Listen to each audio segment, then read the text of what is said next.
Magandang umaga, ngayon po ay araw ng Biyernes, August 15, 2025. Update po muli sa lagay ng panahon. Isang bagyo at dalawang kumpol ng kaulapan ang binabantayan sa loob at labas ng Philippine Area of Responsibility.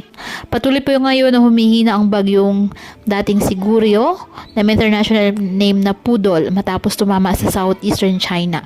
Isang kumpol naman ng kaulapan ang nabuo sa may West Philippine Sea o sa kanluran ng Palawan na inaasahang mabubuo bilang low pressure area at sisilip sa loob ng PAR at may tsansang maging bagyo sa mga susunod na araw.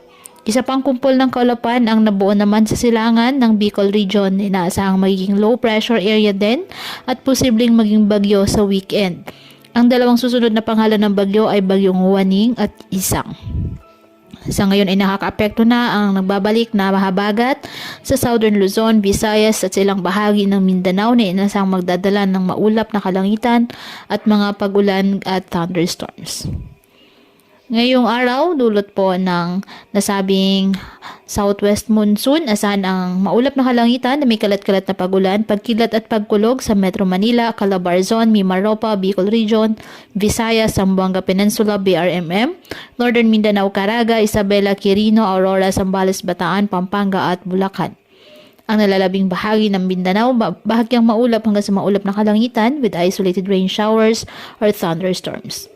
Ang nalalabing bahagi ng Luzon, apektado naman po ng mga localized thunderstorms. Kaya pinapayuhan po ating mga kababayan na maging maingat at maging alerto at palaging pumuntabay sa iba pa nating weather updates at sa updates ng pag-asa hinggil sa lagay ng panahon.